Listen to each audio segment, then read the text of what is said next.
Stimulasi itu menurut aku penting banget ya. Kalau Ken ini aku udah perkenalkan buku dari dia pertama kali hadir ke dunia ini. Hai Ken. Hai Ken. Ken sekarang hobinya apa? Nggak ada. Apa? Belajar. Hobinya belajar. Nah kalau yang ini apa? Windsock. Oh, windsock apa? Bertanah angin. Kok bisa tahu ya? Setiap pencapaian anak ada peran orang tua yang luar biasa di dalamnya. Di usianya yang masih sangat dini, Kenneth sudah berprestasi dan menginspirasi anak lainnya. Ini apa papi? Ken itu udah suka banget sama baca. Nah, aku ganti kata membaca jadi belajar. Tapi kan itu critical thinking kan dibangun kan? Iya. Kamu build-nya gimana sehingga dia bisa memberikan pertanyaan-pertanyaan kayak gitu? Jadi aku nggak menjadikan kayak Ken tuh udah bisa baca di umur sekarang, udah tahu huruf, angka. Itu bukan winning moments aku. Aku juga concern ke, ini orang suka lupa sih, tapi aku mungkin jelasin sedikit kalau peranan tidur itu sangat penting untuk anak. Hai, welcome to Mom's Corner. Semenjak menjadi ibu, prioritas kita adalah tumbuh kembang anak-anak kita. Bagaimana upaya para ibu untuk mendukung tumbuh kembang anaknya sehingga mereka mencapai milestone mereka masing-masing? Nah, hari ini kita kedatangan ibu yang hebat serta anak yang luar biasa lucu. Hai Ken. Hai. Hai. Hai, apa kabar? Baik. Baik. Gede suaranya, Nak. Baik. Baik. Sekarang Ken umur berapa? 1. Umurnya berapa? 2 tahun. 2 tahun. Lucu sekali. Nomor 1. Apa? Apa Ken? Nomor 1. Oh, 2 tahun tapi maunya nomor 1, anak ke-1. Oh, maunya jadi anak pertama aja? Mau punya adik nggak? Enggak, oke. Nah, hari ini kita akan ngobrol mengenai pola asuh dari Chika ke Ken. Gimana sih cara kamu membesarkan Ken hingga Ken tuh bisa berprestasi sejak dini? Tapi kalau kita ngomongin prioritas, kamu setuju nggak dengan statement aku tadi? Bahwa semenjak kita jadi ibu tuh prioritas kita berubah jadi tumbuh kembang anak-anak kita. Aku setuju banget sih, karena sekarang ini juga prioritas aku kan anak aku.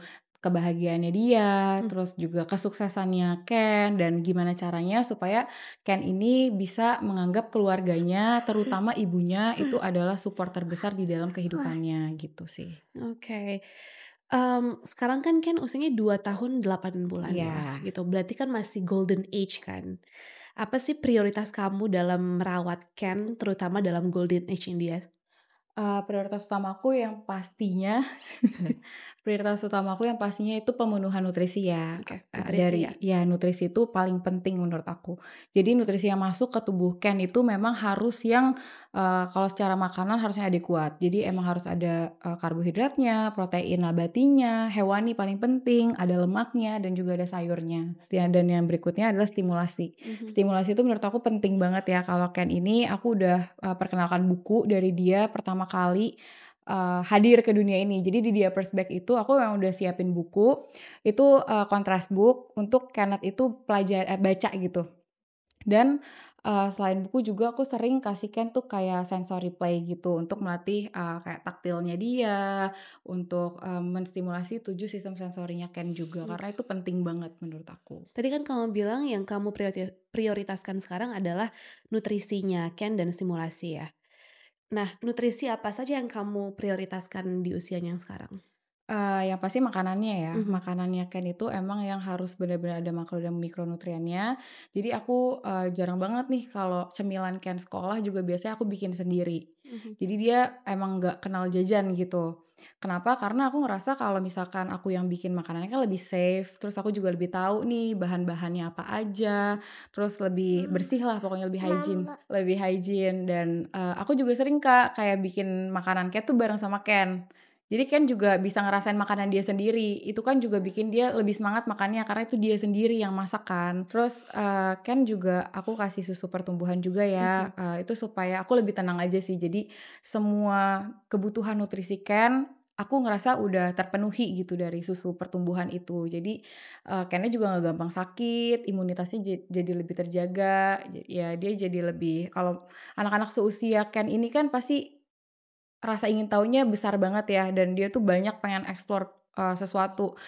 Bayangin deh kalau misalkan anak kita imunitasnya nggak terjaga terus malah jadi sakit kan kasihan. Jadi makanan yang masuk ke tubuh dia bukannya untuk kecerdasannya dia, pertumbuhan otaknya dia, malah untuk melawan penyakitnya gitu. Jadi emang nutrisi itu penting dan kita sebagai ibu juga emang harus banyak research sih apa aja yang mau masuk ke tubuh anak kita. Oke, iya itu bagus banget.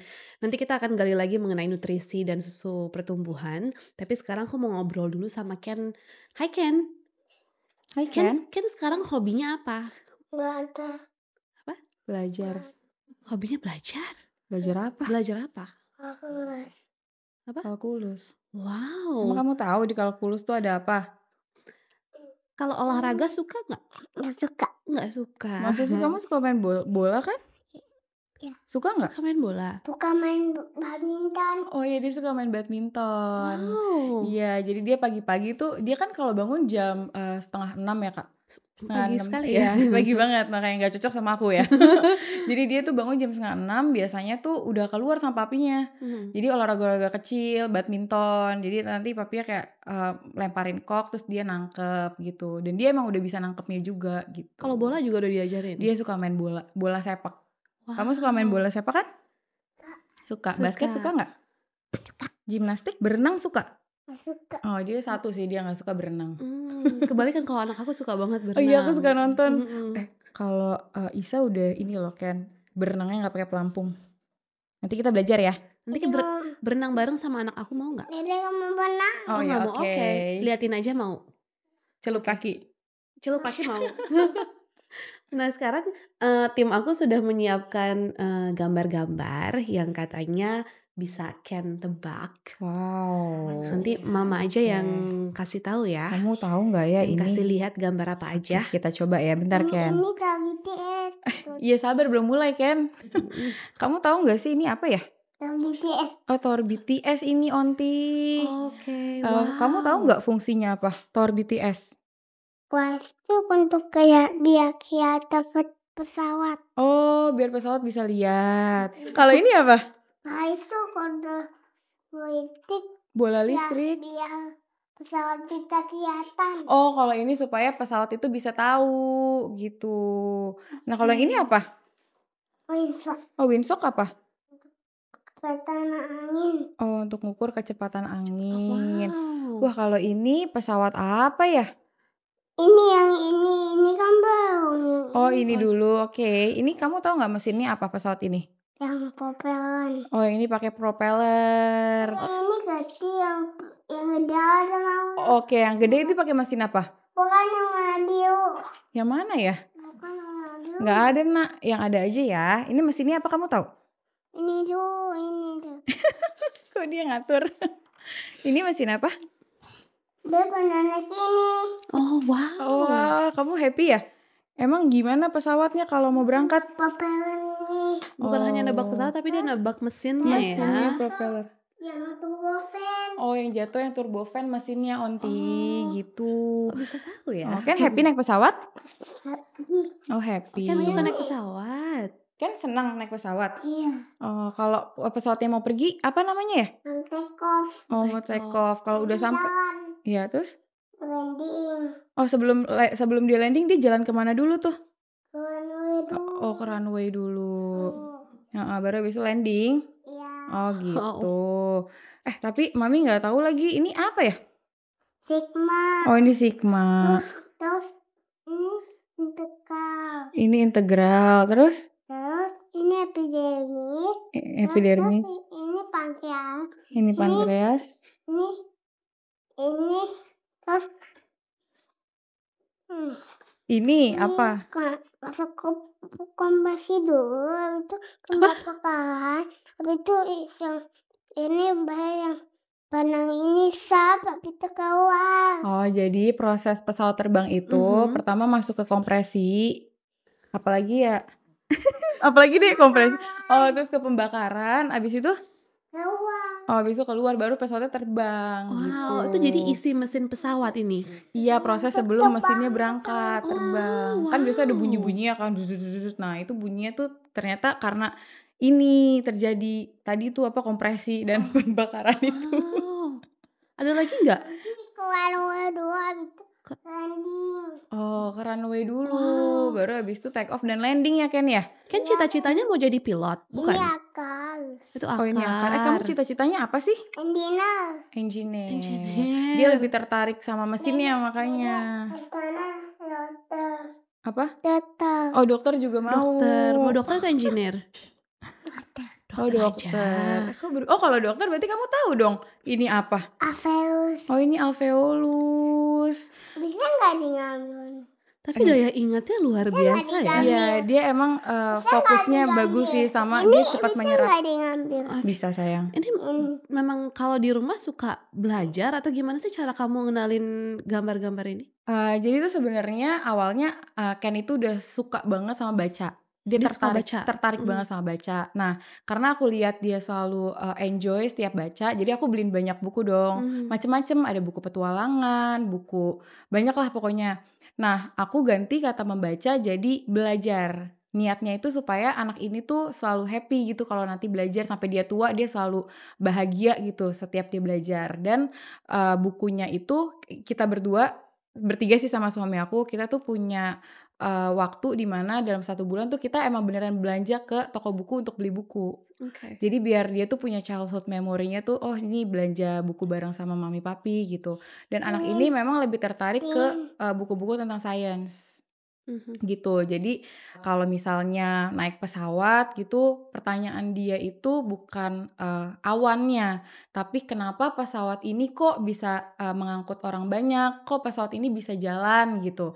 Terus kalau ke MRT dia juga bukan nanya tentang ini siapa yang bawa keretanya, tapi lebih ke ini kan MRT di bawah tanah. Di otak dia tuh di bawah tanah ada oksigen gak ya, aman gak ya untuk dia. Bahkan dia nanya di MRT tuh ada oksigen atau enggak. Dia pun sering banget kayak nanya sama aku pernah, Mami kenapa ya manusia itu bernafas, kan dia tahu dia manusia dan dia nanya sama aku. Kadang tuh aku jelasinnya pakai buku, cara paling gampang kan jelasin ke anak pakai buku ya karena ada gambarnya. Kadang aku jelasin juga pakai eksperimen. Jadi aku sering banget eksperimen sama dia. Salah satunya itu eksperimen kayak tentang pertanyaan-pertanyaan dia, kayak tadi dia nanya oksigen, aku siapin lilin, ada wadahnya, aku tutup lilin yang udah dinyalain itu apinya pakai gelas yang tertutup gitu loh Kak. Jadi lilinnya mati. Kamu tahu nggak kenapa lilinnya mati? Karena nggak ada apa? Nggak ada api lagi. Iya nggak ada api lagi karena apa? Nggak ada oksigen. Iya, jadi dia tuh tahu, aku tinggal jelasin aja ke dia, ini loh Ken, lilinnya tuh mati karena gak ada oksigen, sama kayak manusia, kita butuh oksigen supaya bisa bertahan hidup, bisa bernafas gitu. Dan Kenneth ini kalau baca buku, aku lebih sering untuk tahu dulu nih isi kepala dia. Jadi kayak misalnya kita baca buku tentang petualangan, contoh di situ misalnya ada jamur ini yang terjadi beneran ya, ada jamur dan Ken nggak menyebutkan itu jamur, dia menyebutnya itu rumah mini. Tapi aku nggak langsung betulin kayak, enggak ini bukan rumah mini, ini jamur, aku nggak langsung kayak gitu. Aku biarin aja, aku pengen tahu isi kepala dia apa, biarin dia jelasin isi kepalanya dan imajinasi dia. Terus nanti aku tanya, kok menurutnya ini rumah mini kenapa? Oh ternyata karena kepala jamur tuh kayak atap. Terus itu ada karakter-karakter, biarin aja dia yang jelasin sendiri kayak gimana. Nah itu sih mungkin yang bikin anak ini tuh banyak mau tahu, lebih kritis juga dan mau belajar banyak hal sih gitu. Jadi pas dia tadi bilang hobi dia adalah belajar, maksudnya hobi dia adalah membaca buku. Iya, sebenarnya membaca gitu. Tapi kan itu critical thinking kan dibangun kan. Iya. Kamu build-nya gimana sehingga dia bisa memberikan pertanyaan-pertanyaan kayak gitu? Awalnya pasti karena dari buku ya. Karena kalau dari buku kan kita bacain banyak hal di situ. Karena aku nggak mungkin kayak jelasin ke dia tanpa ada visualnya. Pasti dia nggak paham juga. Nah, selebihnya tuh kayak paling aku suka membiarkan dia nggak apa-apa di situasi yang agak sulit untuk dia gitu. Kayak contohnya dia mau sesuatu terus dia nggak bisa keluar dari situasi itu gitu. Aku biarin sampai dia akhirnya bisa sendiri. Contoh ya, misalnya dia mau ambil bola di bawah sofa. Ini waktu itu dia kayaknya baru umur 1 tahun. Tapi instead of dia minta tolong ke aku, dia ambil gagang sapu untuk ambil sapunya. Itu kan itu kan juga problem solving skill dia jalan ya di situ ya. Tapi pertanyaan kan gimana caranya supaya anak ini bisa seperti itu? Ya paling dibacain buku tapi nggak yang benar-benar saklek kita kasih tahu ini tuh jamur, ini bukan rumah gitu. Tapi biarin aja dia berimajinasi dengan diri dia. Nanti kita tahu nih, oh ternyata maksud dia tuh adalah ini. Karena kepala anak-anak seumuran di Ken ini tuh benar-benar seru banget untuk kita tahu gitu. Jadi karena si Ken ini banyak banyak aku biarkan mengeluarkan pendapat dia juga.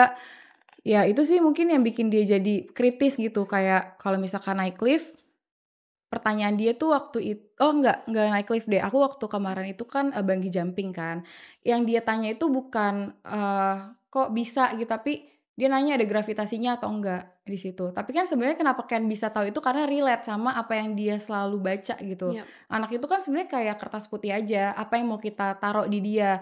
Kan nggak mungkin tiba-tiba Ken ngeliat dinosaurus terus dia paham tentang dinosaurus, karena kan aku nggak pernah perkenalin itu ke dia gitu sih Kak. Jadi di rumah buku-buku yang kamu bacain tuh buku apa? Mostly tentang sains ya, kayak organ tubuh manusia. Dulu waktu dia umur 1 tahun 8 bulan, ada momen di mana dia itu agak nggak nafsu makan ya, belum BRM sih, tapi nggak nafsu makan. Jadi aku bacain dia bukunya itu tentang pencernaan manusia. Maksudnya tuh supaya Ken itu lebih happy gitu makannya, ngelihat, oh ini proses makanan kayak gini.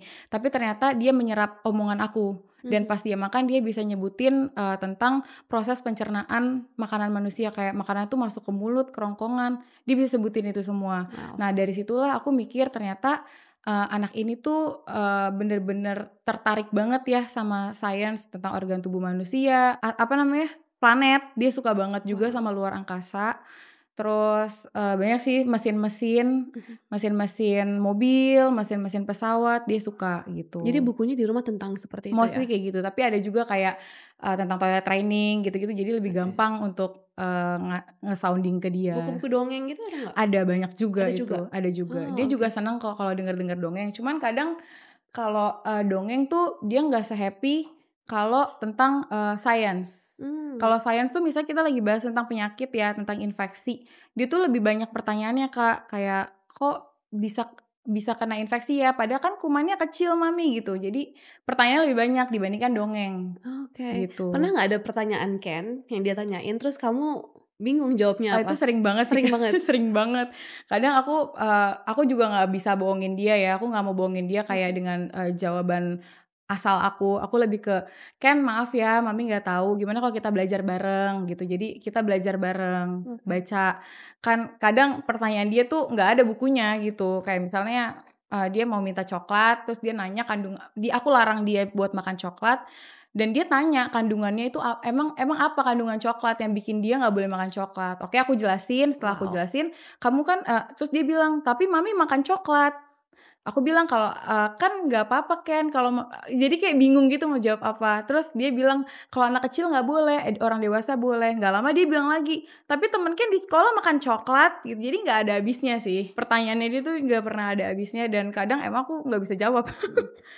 Wow. Cuman ya nggak apa-apa kan, biar dia juga tahu kalau belajar tuh sampai seusia mami loh. Seusia mami aja banyak nggak taunya, jadi nggak apa-apa kalau kamu banyak nggak taunya gitu. Tapi kamu merasa nggak sih anak-anak tuh milestone-nya atau perkembangannya tuh cepet banget, kayak Iya. dari bayi terus tiba-tiba bisa tengkurap, bisa merangkak, bisa berjalan, dan sekarang bisa memiliki critical thinking seperti ini. Iya. Terus menurut kamu pentingnya milestone untuk Ken tuh apa? Milestone itu kan tolak ukur perkembangan anak Iya. ya, dan menurut aku itu penting banget karena milestone itu adalah acuan kita tentang perkembangan anak kita. Jadi aku emang selalu pantau milestone-nya Ken karena kita harus tahu dulu nih, takutnya takutnya kan Ken ini ada yang terlambat, ada yang ketinggalan, atau ada yang kurang. Jadi kita bisa koreksi dan jangan sampai pas sudah red flag baru kita koreksi. Kalau bisa sebelum red flag. Tapi kalau aku pribadi, aku nggak suka bandingin milestone anak aku sama anak orang lain karena aku percaya setiap anak punya keunikannya masing-masing. Kayak misalnya Ken mungkin dia lebih suka sains, tapi ada anak lain yang mungkin lebih suka olahraga, unggul di olahraga. Jadi aku nggak pernah bandingin milestone anak aku sama anak orang lain. Aku fokus sama milestone diri dia sendiri. Aku lebih ke bandingin dia yang hari ini sama dia yang kemarin sih. Karena pasti ngerasa nggak sih Kak, Isa juga pasti hari ini belum bisa cerita misalnya, tapi tiba-tiba 2 hari kemudian dia udah bisa cerita semuanya, ya kan Kak? Jadi emang anak-anak tuh apalagi umurnya sekian ini, umur 2 tahun tuh banyak banget bisanya. Oke. Gitu. Selain hobinya yang suka belajar tadi, terus akademisnya yang luar biasa, apalagi winning moment Ken yang bisa kamu share? Sebenarnya kalau untuk akademis tuh kebetulan aku bukan orang tua yang berambisi banget anak aku harus super pintar secara akademis, karena aku juga dulu secara akademis kurang pinter gitu ya. Jadi aku nggak menjadikan kayak Ken tuh udah bisa baca di umur sekarang, udah tahu huruf, angka, itu bukan winning moments aku, tapi ketika Kenneth itu punya empati. Jadi aku cerita dikit ya Kak. Ya. Jadi suatu ketika kita kan lagi beres-beres mainan. Anak ini kan emang udah terbiasa beresin mainannya sendiri sesuai sectionnya. Kayak pesawat di mana, mobil di mana, buku di mana. Nah, satu ketika habis kita main sama tetangga, dia tuh kayak mobil-mobilan sama pesawat semua digabung jadi satu gitu. Terus aku tanya sama dia, aku pikir kan kayak kenapa nih kok nilai baiknya jadi berkurang? Kita kan ibu-ibu kadang mikir gitu ya, apa karena lingkungan atau apa? Aku tanya kan kenapa kok mainannya digabung kayak gitu? Kan kamu tahu taruh buku di mana? Terus tiba-tiba dia bilang, enggak ini Dede mau kasih ke Moses, ada tetangga kita namanya Moses, mau kasih ke Moses soalnya Moses nggak punya mainan ini dan selalu pinjam.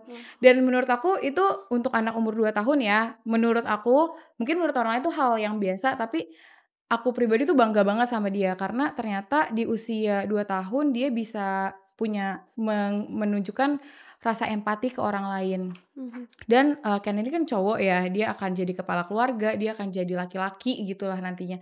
Dan penting banget untuk Ken bisa punya empati ya sedari dini mungkin, karena nanti dia harus bisa menghargai wanita dan yang paling penting menghargai diri dia sendiri dan sekitar gitu sih. Itu winning moments yang menurut aku paling aku banggain gitu. Ya, aku setuju banget sih bahwa winning moment yang anak-anak kita peroleh sekarang itu memiliki andil terbesar ketika mereka nanti besar gitu, dan itu membuat kita sangat bangga kan. Kayak contohnya Isa tuh sekarang usia 2 tahun dia sudah bisa berenang sendiri tanpa pelampung. Itu tuh membuat aku bangga banget sama dia. Kamu Iya. hebat banget. Terima kasih Good gitu job. dong. Terima kasih. Oke. Sih. Lalu setiap Ken bisa meraih suatu pencapaian, ada nggak sih celebration yang kamu lakukan? Celebration yang aku lakuin di luar sayang. Sederhana aja sih, kayak contohnya ya, ini kan juga pencapaian ya dengan dia pulang sekolah, terus dia cerita ke aku apa aja yang sebentar sayang, apa aja yang dia lalui di sekolah. Udah Dede. Kenapa? Oh kamu ke papi? Oh ke papi dulu sebentar ya. Kasihan matanya udah gini. Jadi kalau dia pulang sekolah tuh dia oh ya thank you sayang Terima diberesin. kasih Ken. Pulang sekolah biasanya diceritain kan di sekolah dia ngapain aja, ketemu sama siapa aja, ada teman baru siapa aja, dan aku sesimpel aku dengerin dia cerita dengan antusias. Jadi dia ngerasa didengar gitu sama kita. Dan Kenneth itu aku udah kenalin tentang kalah dan gagal dari usia kayak sekarang gitu Kak. Jadi di rumah pun aku sering bikin kompetisi kecil antara Ken sama aku atau Ken sama papinya. Oh ya? Ya dan dia udah sering banget juga kalah dalam kompetisi kecil di rumah kita. Sehingga pas waktu kemarin 17 Agustusan dia kalah dan dia ya udah nggak apa-apa gitu.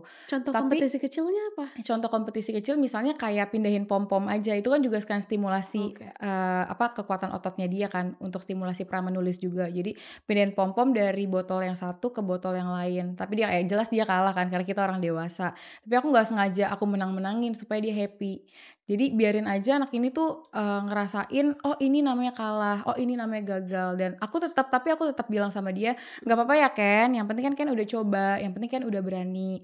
Maksudnya tuh supaya dari sekarang dia tahu kalau nggak apa-apa banget gagal dan nggak apa-apa banget kalah. Karena takutnya kalau dia selalu dibikin menang, suatu ketika ternyata namanya hidup nggak mungkin nggak ada gagal, bener nggak sih Kak? Iya. Suatu ketika dia ternyata kegagalan pertama dia itu pas dia dewasa.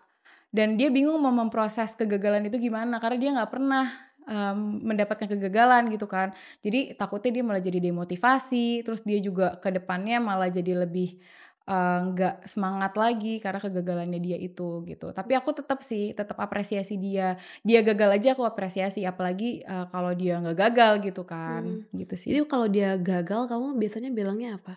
Biasa sih aku bilang sama Ken, nggak apa-apa ya, waktu pertama-tama dia nangis kan, kalau sekarang dia udah biasa aja. Ya kalau dulu aku bilang sama Ken pas dia nangis, nggak apa-apa Ken, mami juga waktu seumuran Ken gagal kok, pernah kalah, mami seumuran sekarang aja sering kalah kan sama Ken, karena aku kan sering juga lomba sama Ken terus Kennya menang, aku ingetin lagi momen itu, momen ketika Ken menang juga gitu. Terus aku bilang yang penting tadi Ken udah coba, terus Ken tahu nggak salahnya Ken di mana, Ken kurang fokus, jadi Ken lebih tahu kalau kedepannya kalau Ken mau menang kan harus lebih fokus, jangan ngeliatin punyanya papi gitu. Jadi dia tahu oh iya nggak apa-apa deh gue kalah, yang penting ternyata kesalahan gue ini nanti kedepannya akan gue perbaikin lagi gitu. Dan sekarang terbukti sih kemarin waktu lomba itu kan lomba yang bener-bener bareng sama orang lain, dan Kennya kalah ya udah dia biasa aja nggak apa-apa, it's okay. Bahkan temennya kalah nangis kan, terus dia kayak sok tua gitu, it's okay nggak apa-apa so tua banget gitu. That's really nice. Tapi emang ya setiap pencapaian anak tuh pasti ada peran orang tua di dalamnya ya. Tapi menurut kamu selain faktor orang tua, faktor-faktor apa lagi sih yang mendukung pencapaian anak? Mungkin tadi bisa dijelasin mengenai nutrisinya Ken ya. Selain pertama itu pasti nutrisi ya. Kalau aku kan tadi makanannya Ken itu harus yang emang bener-bener bernutrisi. Bahkan snacknya aja tuh harus yang bernutrisi gitu. Dan kalau aku pribadi dari Ken seusia sekarang ini, aku udah kasih Ken itu susu pertumbuhan. Iya, kalau aku pakai Nutrien Royal. Oh ya? Iya, Sama karena dong. Oh sama. Isa juga Nutrien Royal. Oh ya? Anak Nutrilon ya berarti. Nah jadi emang Ken itu Nutrien Royal karena aku sendiri udah baca-baca research kan. Kita sebagai ibu pasti nggak mau dong kasih yang aneh-aneh ke anak. Aku udah research kalau Nutrien Royal itu udah teruji klinis bisa untuk membantu sistem imunitas anak. Yang mana itu penting banget ya untuk anak, kayak yang tadi aku udah sebutin. Aku paling takut kalau anak itu sakit. Jadi dan walaupun kita udah kasih nutrisi dari makanan, tapi tetap pasti ada nutrisi yang belum masuk gitu ke tubuh dia. Dengan aku ngasih Ken itu susu pertumbuhan Nutrien Royal, aku ngerasa lebih safe, lebih aman. Aku ngerasa udah tenang, udah minum susu nih, jadi udah tercukupi lah semua nutrisinya, sehingga Ken itu nggak gampang sakit gitu. Karena kalau dia udah sakit udah nggak enak banget rasanya kan. Di dianya nggak enak, kita juga sebagai orang tua kan capek, kasihan juga dianya nggak bisa sekolah, ya pokoknya anak sakit tuh udah bener-bener momen paling nggak mengenakan gitu. Selain nutrisi, aku juga concern ke ini orang suka lupa sih, tapi aku mungkin jelasin sedikit kalau peranan tidur itu sangat penting untuk anak. Jadi bikin rutinitas untuk anak itu it's a yes untuk aku ya. Jadi kita juga ketika anaknya tumbuh dewasa, kita lebih gampang ngatur dia gitu. Kalau Ken itu tidur udah sesuai ya, thank God aku udah sleep train dia. Jadi kemanapun aku pergi, dia nggak nungguin aku pulang sampai tidur. Biasanya kan anak-anak nungguin mamanya pulang dulu baru tidur gitu. Kalau Ken itu jam 8, setengah 8 pokoknya dia udah masuk kamar, melakukan rutinitas dia sebelum tidur. Jam 8 tidur, setengah 6 bangun. Karena aku tahu banget hormon pertumbuhan itu anak paling besar itu terjadinya di malam hari. Jadi anak-anak tuh jangan deh tidur yang begadang-begadang gitu. Terus yang ketiga tuh stimulasi. Pastinya anak itu kan gimana caranya dia bisa kayak yang kita inginkan gitu. Maksudnya gimana caranya dia bisa jadi lebih mandiri, itu kan gimana kita menstimulasi anak kita gitu. Kalau aku sendiri fokus ke stimulasi 7 sensorinya Ken. Karena itu fondasinya. Aku tuh pakai ada pyramid of learning itu, di bawah itu ada central nervous system, dan yang atasnya itu adalah 7 sensori. Jadi kalau ngelihat anak yang intelektualnya bagus, kognitifnya bagus, itu semuanya sebenarnya bukan karena kita tuh akademisnya kita gencorin banget, enggak. Tapi ternyata karena 7 sensori dia itu udah menjadi fondasi yang kuat untuk dia, sehingga dia tuh nggak menemukan kesulitan untuk sosialnya dia, untuk di sekolahnya dia juga. Jadi emang 7 sistem sensori itu penting banget untuk distimulasi. Mungkin gitu. bisa di-remind nggak 7 sensorinya apa aja? Ada audio, ada visual, auditory, visual, ada olfactory, gustatory, vestibular, proprioceptive. Satu lagi taktil. Jadi 7 itu penting banget. Makanya kalau kita mungkin lihat ada anak speech delay, itu biasanya dia kalau datang ke suatu tempat untuk meminta pertolongan pada expert, itu bukan langsung dikasih terapi wicara. Biasanya tuh pasti sensori integrasi ya kalau nggak salah. Dan sebenarnya sensori integrasi itu apa? Ya 7 sensori tadi itu yang distimulasi. Jadi kenapa harus nunggu red flag kalau kita bisa menghindari hal itu gitu. Dan kalau aku sendiri, Kenneth ini aku libatkan di kehidupan aku. Jadi keseharian aku kebetulan waktu itu aku juga belum ada mbak ya, jadi emang dia harus selalu ikut mau nggak mau gitu. Jadi aku sama suami aku memang udah satu suara juga, kayak practical life skill gitu loh Kak untuk Ken.